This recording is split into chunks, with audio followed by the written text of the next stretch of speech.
जाओ, वृंदावन जाओ। हर बार आप अपने तरीके से गए हो, इस बार मेरे तरीके से जाना। कैसे जाना है सुन लो, बस जा तो नहीं पाओगे लेकिन फिर भी सुन लो। वृंदावन शतक, उस पर सिग्नेचर हैं श्री किशोरी जी के कि मेरी प्राप्ति करनी है तो या शतक को अपना लो। वृंदावन शतक, उसका एक भाव है।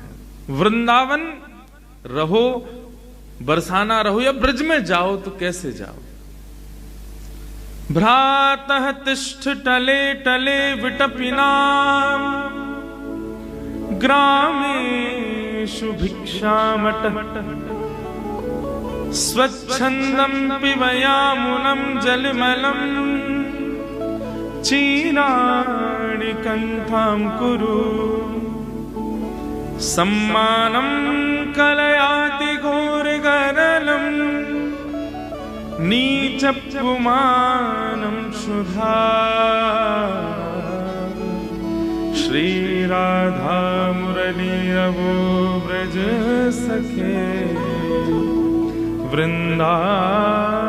वृंदावनं मात्यज। वृंदाव, मैंने एक दिन बताया था वृंदाव कृष्ण का नाम है, लेकिन वृंदाव किशोरी जी का नाम भी है। दोनों को ही वृंदाव कहते हैं और वे दोनों जहां तक विचरण करें वो सब वृंदावन। वृंदावन में उपासक को कैसे रहना चाहिए, ठाकुर जी के सखियों को, सहचरियों को, मंजरियों को या जो बनना चाहते हैं उनको कैसे विचरण करना चाहिए। तो भ्रातः तिष्ठ टले टले विटपिनाम ग्रामेषु भिक्षामटः। वृंदावन में रहो तो ना तो होटल में पाओ, ना रेस्टोरेंट में खाने जाओ। ये दुनिया भर के जितने भी आजकल वृंदावन में आधुनिक रूप के बन गए हैं, इन सब में मत पाओ।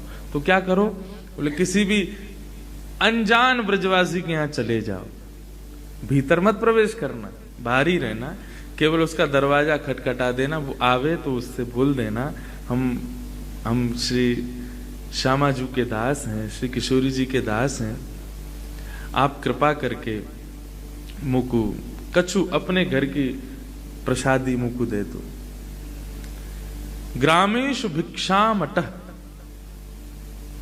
कितना लेना है, बोले कि जितना अंजलि में आ जाए उतना ले लो, या ब्रजवासी भाव से जितना दे दो उतना ले लो, उसको पाओ। और स्वच्छंदम पिबयामुनम जलमलम, भोजन करो तो ब्रजवासियों के घर का प्रसाद मांग करके पालो, और जल जब पियो तब यामुनम जलमनम, श्री यमुना जी का जलपान कर लो। चीरानी कंथाम कुरु, बढ़िया टिपटॉप बन करके मत रहो। वृंदावन में रहो तुम्हारा ये श्रृंगार, ऐसा श्रृंगार, ऐसे बढ़िया बन के। एक बात बोलूं, वृंदावन में श्रृंगार करवे को अधिकार केवल दोन को है। आजकल बहुत है कि वृंदावन में ऐसा ऐसा श्रृंगार करके लोग घूमे, सखी भाव से घूमेंगे, आंखों में काजल लगाएंगे, होठन में लालिमा लगाएंगे, ये हार पहनेंगे, ऐसे लटके झटकेंते चले। उनसे पूछो कहा है, हम सखी हैं किशोरी जी के। हाँ तो ही मिली सखी बनावे, किशोरी ते ज्यादा सिखने अपनो श्रृंगार तो तैने कर रखो है।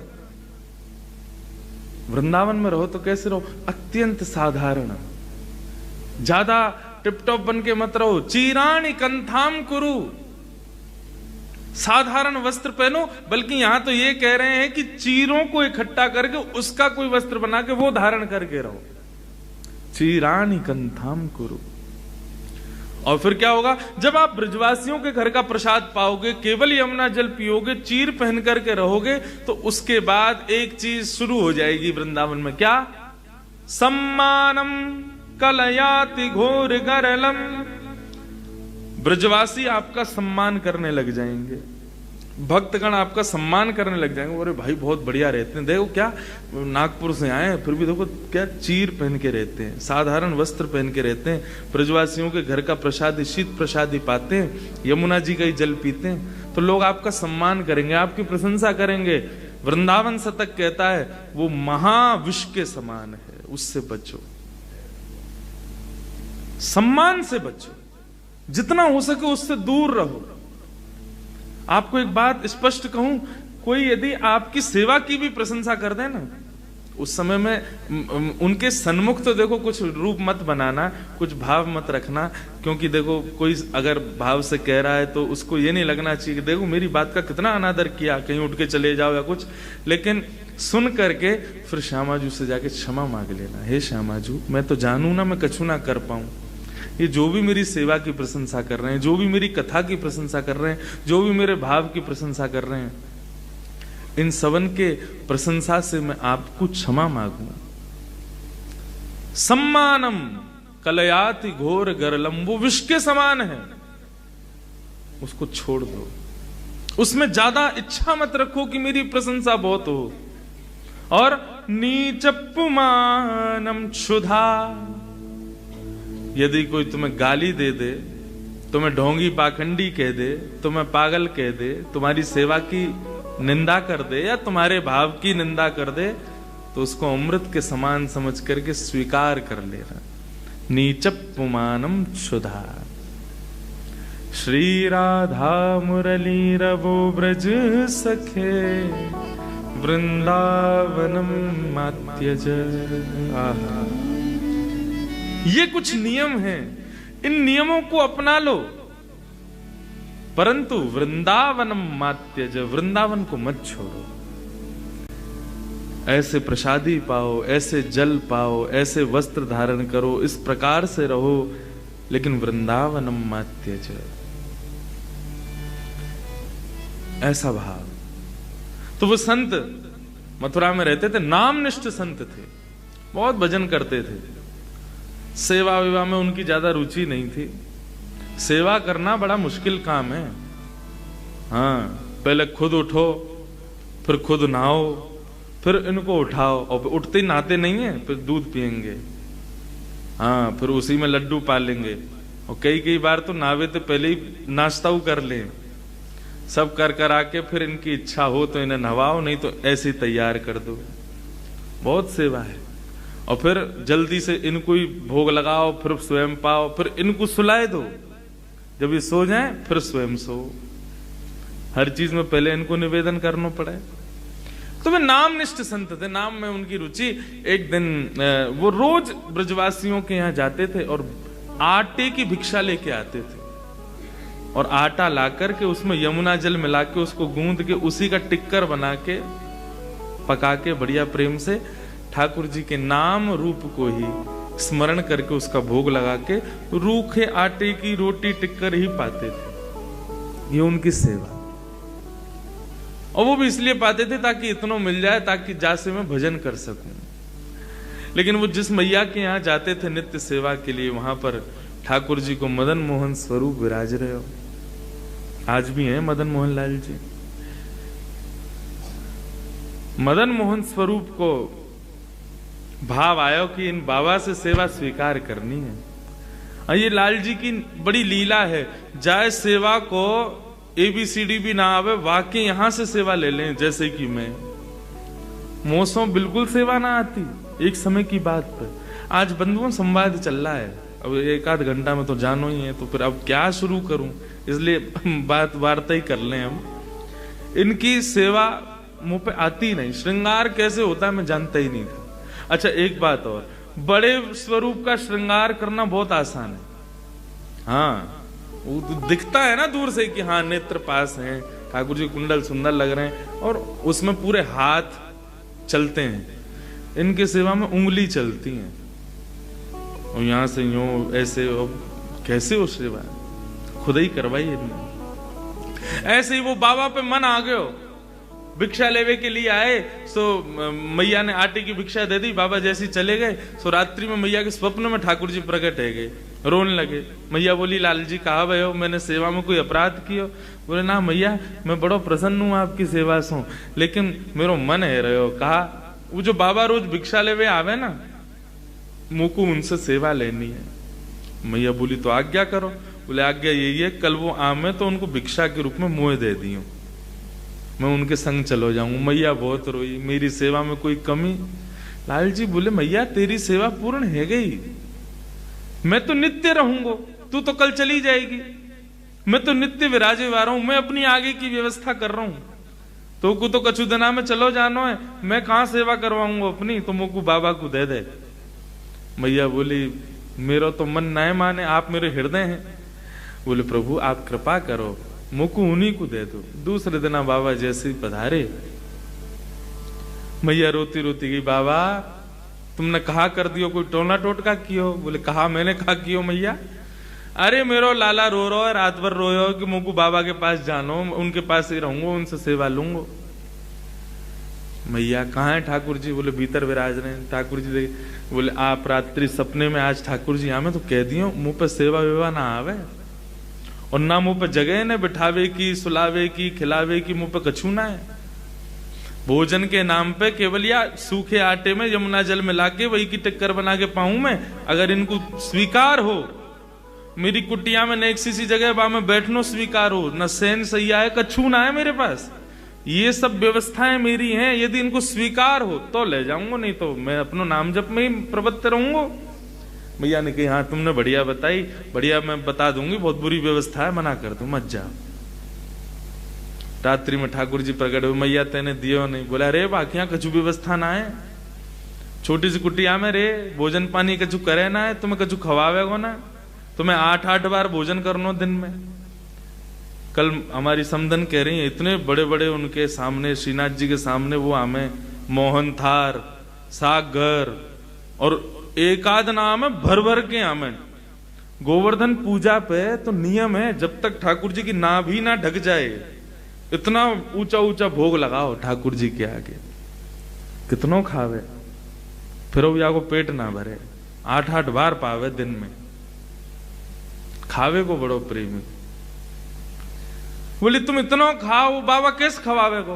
बोले मैया चाहे कछु नहीं खवावे, चाहे मुंह को एक कोने में रखे, मुंह को नवावे धुआवे ना, लेकिन मुंह को वहां से सेवा चाहिए, वहां की सेवा में सुख मिले। मैया बोली तुम्हें जानो है तो तुम कैसे जाओगे? दूसरे दिन बाबा आए, बाबा इन्हें कोई व्यवस्था ना चाहिए, कछु ना चाहिए, यूं कह रहे हैं जैसे बाबा रखेगा वैसे रह लूंगा, लेकिन रहूंगा उन्हीं के पास। बाबा बोले ठीक है लाओ दो। ठाकुर जी आए, तो ठाकुर जी को लेकर के अपनी कुटिया में लाए, एक कोने में नेक हल्क को पत्रों से कपड़ा बिछा के अब ठाकुर जी को विराजमान कर दियो। अब बाबा को तो रोज को 20-21 घंटा को नियम नाम जप को, बाबा अपनो नाम जप करे, ठाकुर जी बैठे कोने में बड़े मस्त, आनंद है रो ने। लेकिन 10-12 घंटा तक तो भूख रोक ली ठाकुर जी ने। वाके बाद देखी भाई बहुत तगड़ो भजन है, 22 घंटा 20 घंटा बैठ के कुछ खावे ही ना है। 20 घंटा बाद भजन करने के बाद उनको ने थोड़ी नींद आई तो थोड़े सो गए। सोवे के बाद में उठे, स्नान ध्यान करके भिक्षा में आटो लेकर के आए, वहां में यमुना जल मिला करके वह आटे को गूंद करके टिक्कर बनाने लगे। कोने में बैठे ठाकुर जी के मुंह में पानी आ गया, हाँ भैया तू कछु दे, तू साधारण रोटी दे, कछु कबाब। ठाकुर जी के सन्मुख एक पत्तल लगा करके वापस सूखी रोटी केवल जो वो बनाते ठाकुर जी के सन्मुख पधरा दी। जैसे ही ठाकुर जी के सन्मुख पधराई है, ठाकुर जी ने प्रेम से पाए हो। प्रेम से पावे के बाद में ठाकुर जी बाबा ने अपनो भोजन कियो, भोजन आदि करके बाबा फिर से भजन में बैठ गए। जैसे ही भजन में बैठे तो 5-10 घंटा बाद ठाकुर जी प्रकट भये और प्रकट होकर के वाके हृदय में कहने लगे, बाबा मोको तुम्हारी सेवा में खूब आनंद आ रहा हो, तुम्हारी कुटिया में खूब सुख मिल रहा हो, सब बहुत सुखी है रहूं मैं, लेकिन बाबा मैं बस इतना निवेदन कर रहा हूं कि आप आटो तो लेके आओ ही हो, नेक नमक और ले आया करो। वह आटे में नेक नमक डाल दोगे तो नेक तो स्वाद आवेगो। अच्छा तो कल से मैं आटो लाऊं नमक लाऊं? बोले हाँ बस इतना कर लो, या तो ज्यादा हमें नहीं चाहिए सेवा में, बस इतना कर लो। बाबा बोले ठीक है। अब सबके यहाँ गए आटो लेवे के काजे, तो बोले कि नेक नमक और दो। बोले बाबा जीव में चटोरोपन आने लगो। बोले हमने हमारे ना आयो, एक आ गयो चटोरो घर पे, वाके काजी चाहिए। लाए आटो लेके वहां में बढ़िया नमक वमक मिला करके सुंदर वाकी टिक्कर बना के ठाकुर जी के सामने जैसे ही पधरायो, प्रेम से ठाकुर जी ने पायो। पाने के बाद में बाबा अपना भजन करवे बैठ गए। 2-4 दिन ठाकुर जी कुछ नहीं बोले। 2-4 दिन तक बाबा यही नमक रोटी खवावे। 4 दिन बाद ठाकुर जी फिर से आ गए। बाबा अब का भयो? बाबा सब ठीक है, ने एक आलू और लिया करो। वह आलू को उबाल के या फिर भून के वहां में बढ़िया नमक डाल के ने एक चटनी सी है जाए तो ने रोटी निगलवे में ने सुख मिलेगा। तुम तो केवल रोटी आटे की बढ़िया वहां में आटे और नमक की रोटी खवाए तो बात कहाँ सुख मिले? बोले हम तो पहले ही कह रहे थे हमारे यहाँ कुछ नहीं। बोले बाबा यहाँ में कुछ और करना, थोड़ी एक आलू ले आओ बस, तुम मत खाइयो मुंह खवाए दे करो। बाबा बोले ठीक है। दूसरे दिन गए तो फिर भिक्षा में आटो भी लाए, नमक भी लाए, आलू भी लाए। भून के आलू बाबा ने बढ़िया वाकू मीण करके चटनी बनाई और ठाकुर जी के सन्मुख पधराई। ठाकुर जी प्रेम से भाई 2-4 दिन कुछ नहीं बोले, बढ़िया आनंद आया। अब 2-4 दिन बाद ठाकुर जी फिर से प्रकट भये। बाबा बोले अब का है गो? बोले अब रोटी भी बढ़िया है, चटनी भी ठीक है, बाबा कोई दिक्कत ना है, बस एक निवेदन हो। कहा सूखी रोटी ना निगलवे में गले में इर्ज जाए तो ने घी चुपड़ दे करो। कल सेवा में जाओ तो एक कटोरी घी ले आई हूं। बाबा बोलो मुझे दिख रहे हैं तुम्हारे लक्षण कायते जा रहे हैं। बोले बाबा और इसके बाद में कुछ नहीं कहूंगा, तुम घी और ले आओ बस। दूसरे दिन बाबा घी भी लिया है। अब रोटी बने, आलू की चटनी बने और उनमें घी डले। ठाकुर जी प्रेम से 10-15 दिन कछु नहीं बोले। एक दिन ठाकुर जी फिर प्रकट भये। जैसे ही प्रकट भये बाबा ने अपनी माला छोड़ी, ठाकुर जी उठाए वह मैया के यहाँ ले गए, ले धल्ले आए। बार बार आ जाए और आके कभी न्यो लिया, कभी आए लिया, कभी वाय लिया। मुंह पे ना होगी मेरो नाम छूट तो जा रहा है। जैसे ही ठाकुर जी बाबा मैया को देने लगे, ठाकुर जी दौड़ करके बाबा के गले से लिपट गए। बाबा तुम जैसे रखोगे रहूंगा, लेकिन रहूंगा तुम्हारे पास, अब ना जाऊंगा कहीं।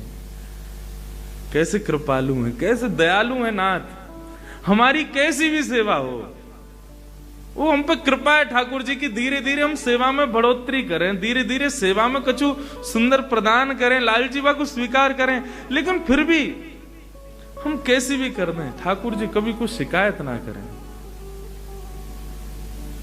और ये ऐसे ही हमको होना चाहिए। जब लालजी ने हमसे कछु नहीं कही, कभी लालजी ने हमारी व्यवस्था में, हमारी सेवा में कभी कोई कमी नहीं निकाली, तो हम ठाकुर जी के दिए गए सुंदर जीवन में क्यों कोसते रहे, क्यों कमी निकालते रहे? आपने ऐसा कर दियो, वैसा कर दियो। कोसना खुद को कोस लो, कोसना अपने क्रियान को कोस लो, लेकिन ठाकुर जी से कुछ मत कहो। ठाकुर जी ने तो सब प्रेम से प्रदान किया है। सूरदास जी कहते हैं बिन गोपाल को नहीं अपनो, गाइए, बिन गोपाल को नहीं अपनो, बिन गोपाल को नहीं अपनो, बिन गोपाल को नहीं अपनो, जासों की रहती रे, जासों की रत रही, मन पंछी उड़ जाए जान, मन पंछी उड़ जाए, मन पंछी उड़ गई है जान, मन पंछी उड़ गई है।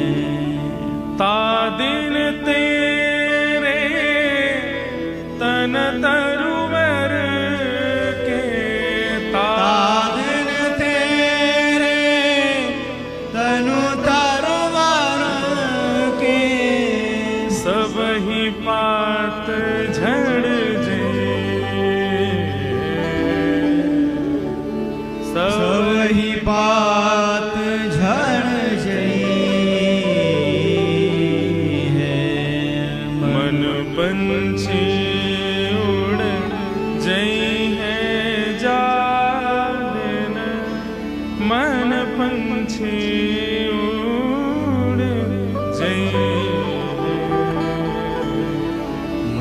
पंछी उड़ जई है जादन, मन पंछी उड़ जई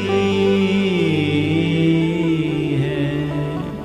अभी तक या पद को मैं एक भाव करतो आयो, मन पंछी उड़ जाइए को मैं भाव ऐसा रखता हूं कि जिस दिन हमारी आत्मा हमसे निकल जाएगी या हमारे देह का परित्याग कर देगी, तादन तेरे तन तरु वर के सवई पात झड़ जाई हैं।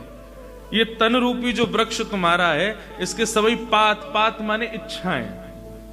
वैसे तो तन रूपी वृक्ष के पत्ते झड़ जाएंगे, लेकिन सूरदास जी कहना चाह रहे हैं कि जादिन तेरो मन पंछी उड़ जाएगो। पहले मैं भाव ऐसा करता था कि प्राण निकल जाएंगे, लेकिन अब ऐसा भाव आ रहा है कि जादना तेरे मन रूपी पक्षी को श्री किशोरी जी अपने पिंजरा में बंद कर लेंगी, जादना वाकु स्वीकार कर लेंगी, वो मन श्री लाल जी के चरणन को शरणागत है जाएगो।